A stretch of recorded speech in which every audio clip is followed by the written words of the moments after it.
technique, because I was not the most physically gifted offensive lineman out there, and I understood that, okay, early on in my playing career, if I could do this, and this the right way, then ultimately I'm going to have a shot to be relatively successful. So just some of the things that you gather and you learn from your own playing experiences, what worked for you obviously is going to be a point of emphasis as you move forward in your coaching career. Is coaching always the goal after you're done playing, or did it kind of just happen? You know what? It's a unique story. Actually, it's I was going to go to law school initially, and I had an opportunity to.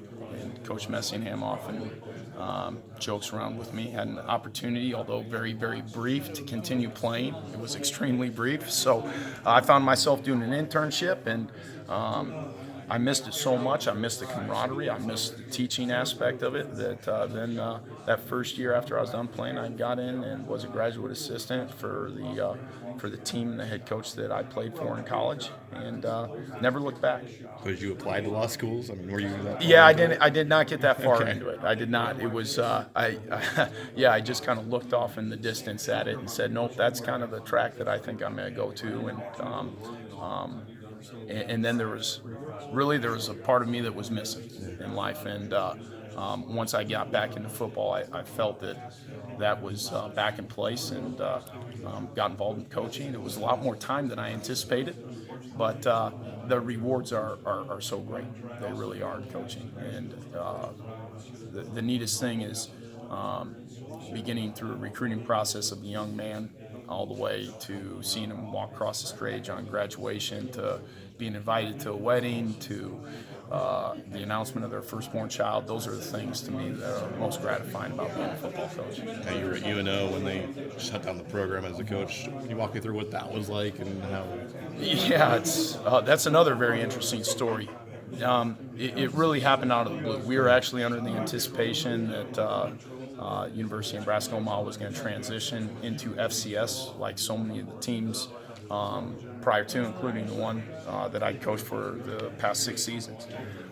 Instead, the bomb was dropped that they were going to be dropping both football and wrestling, two programs that were historically successful at UNO at that time. The toughest part I had with it was trying to answer the questions of the young men within our program.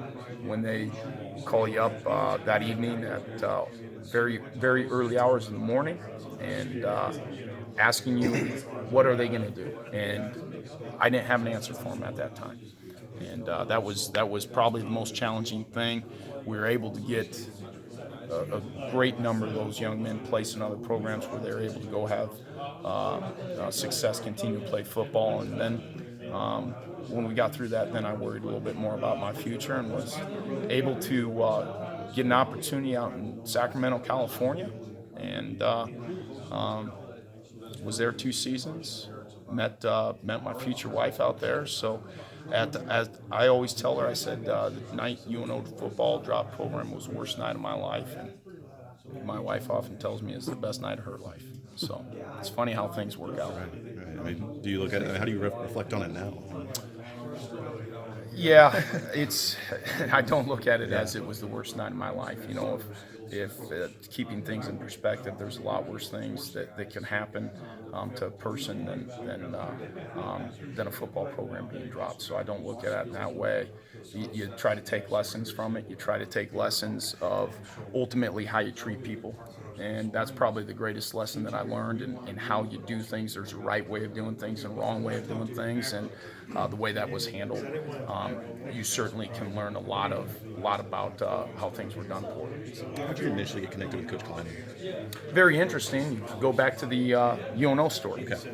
So a few days after UNO dropped football, as I often joke, we became the #1 junior college in the country.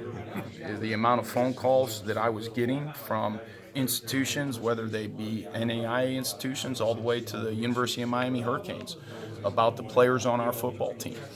And there were 2 players on our team that both Craig Bull and Coach Kleiman, the now defensive coordinator, at North Dakota State were very interested in. One was Shaquille Barrett, who ended up going to Colorado State. And the other was Brian Shepard, a young man from, interestingly enough, Olathe North. So he was a young man that I recruited, and they were very interested. So the first time that I met Coach Kleiman was in my office in Omaha, Nebraska, when the NCAA allowed contact with the coaches at UNO for about an 8-day period, and he and Coach Bull were sitting in my office asking about those two prospects. We had open lines of communication. I had a great relationship with Brian. I still have an unbelievable relationship with Brian, and that was the first time we met. In fact, again, when I was ultimately offered the position at North Dakota State, it's very funny how things work. Craig Bull told me, he said one of the biggest reasons is the way that Brian Shepard's mother talked about you as a person. And that certainly meant a whole lot to me, but that was the first time that Coach Kleiman and I met. A couple off-the-wall type questions. Yep. What about Manhattan has surprised you? Maybe that was different than the stereotypes or the thoughts about what Manhattan or K-State is. Since getting to town, is there anything that's been better than you expected or kind of unique? I grew up in Omaha, Nebraska. So, and I was in high school in the late 80s and in college in the early 2000s. So obviously I was very well aware of the community in Manhattan. And you know that there's a certain passion that the people have for Kansas State football.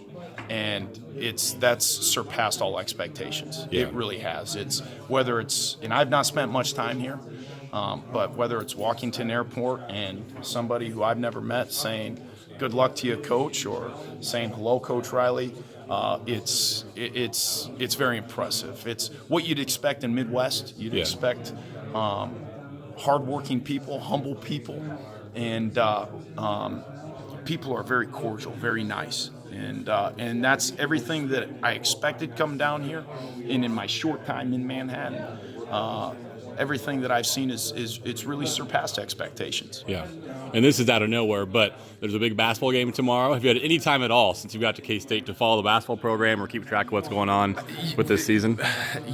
Maybe embarrassingly, I do say this through social media. Okay. I absolutely am. I've had an opportunity to watch a half of basketball here, a half of basketball there. Yeah. And I will tell you, I am extremely excited to have an opportunity to go watch a game live tomorrow evening, and especially with that opponent that we're playing, I'm fired up. Yeah. So it's gonna be really exciting. But I was telling somebody the other day, I can't wait. And I'm sure their coaches may not want to hear this. I can't wait till the Big 12 tournament and in the NCAA tournament where we're rooting on the home team. Right. And I know that there's a lot of things as a coach that we need to take care of prior to that.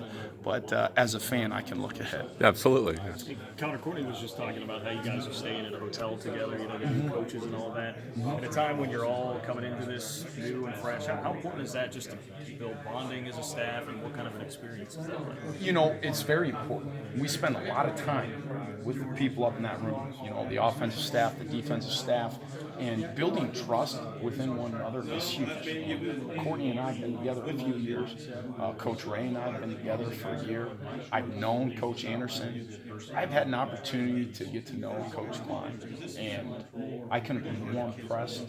And I haven't even coached one game with him. Obviously, he's a phenomenal player. I knew that from a spectator. And when I was actually coaching the game in 2013, I remember seeing him accept an award, thinking to myself, I'm glad that he's not wearing a jersey.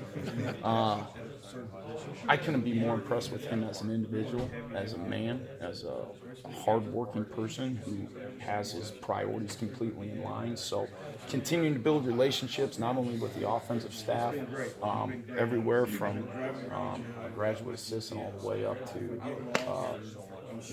continuing to build a relationship with Coach Kleiman is so important. And then the guys on the other side of the ball as well. There's got to be a trust factor, and there's got to be a rapport, because ultimately our goals, our messaging to these young people have to be consistent. And when you don't have that consistency, I think you will see things fray. And that's one of the issues I do think happens around the country in college football programs.